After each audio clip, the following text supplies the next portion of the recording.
Welcome back to Bazooka Kickboxing. In today's episode, you're gonna learn how to counter and defend the rear straight in a kickboxing style. They punch, you're gonna use your legs and your feet to be able to shut down that rear straight.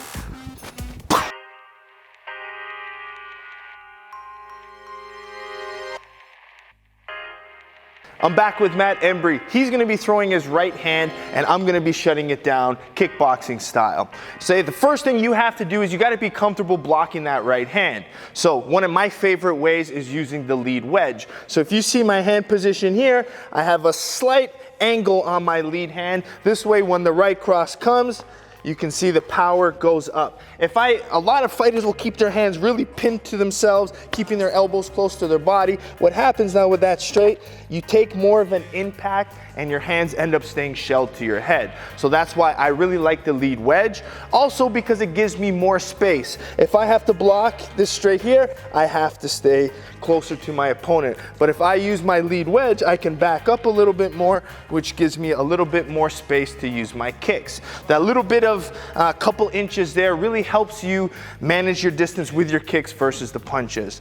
Okay, so the second way you can do it, which is more of a long form of defense, is using the parry. So as that cross comes, I can stay long and use a parry on this side. I like the parry when I'm using the kicks because of that space that I'm talking about. So as the parry comes, I can counter off that way using my kicks. So now once you're comfortable in this drill blocking, they can throw the hand a few times. I play with it, I catch, I get comfortable.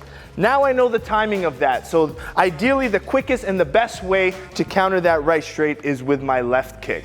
And now, so as that kick comes, I can defend, and you can see as I use my parry, I switched my feet, and now I can get right under that elbow. If I'm kicking here, the elbow's in the way, I really can't get that nice liver shot. So as the punch comes, okay, I'm hitting right under the arm. So that's the during. Another good strategy would be to kick before the punch even comes. So as Matt's waiting there, thinking to throw, boom, I just keep kicking off of that arm. This way, he has a hard time wanting to open up. Same thing with the punches. I'll just keep punching, I'll keep touching off of this side. This way, he doesn't want to throw. It makes him think twice, because if he does open up to throw it, that kick's coming. So that's the before. Shut it down before he even thinks about throwing. Then we have the during, which is I just showed you, and you can even throw after. He's confident, boom, and I quickly react after that. This way he forces his hand back and he doesn't want to overcommit and put too much weight on that leg. Just before the video, Matt offered a suggestion that he likes to go to the inside leg, which is nice because this way you off balance that lead side. It takes out their plant foot, makes them really think twice of planting and putting that foot on. Okay, so now we're gonna implement it with some sparring drills to show you how you can practice the different timing. Depending on your experience level, you want to take this at different speeds. So if you're a beginner to the channel, just start on getting comfortable blocking that right hand. So we'll start very low, the right hand comes. Even when I'm in a fight, they just keep throwing and I react. You can see I sometimes stay close and I stay long. I can use my movement and just stay comfortable catching. As you get more advanced as a coach, you can start telling them to try to find that timing underneath the elbow. And you can see I don't throw it every time, right? I block first, get the striker to be comfortable, get them to commit. And then when I'm ready, boom, I just time under. Okay? Now I can add the other part to it was try to throw the kick, boom, before they even open up. Then if they do throw it, that's fine. And now I have two of the different timings. And you're just staying busy, constantly blocking and countering off. Once you put it together in the system, now you can start flowing a little bit more and kind of playing around with different strikes and techniques. So remember, it doesn't even have to be the left kick. As the right straight comes, boom, I can toss a nice front kick to the body too.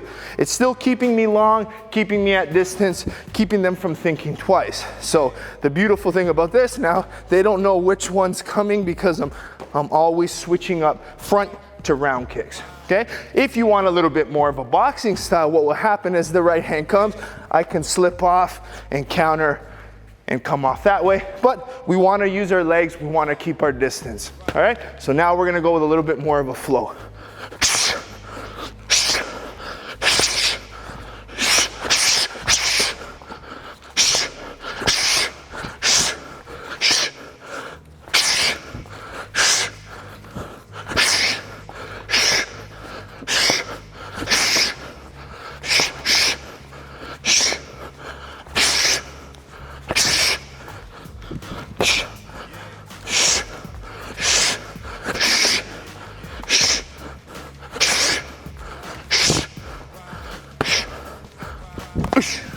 Switch.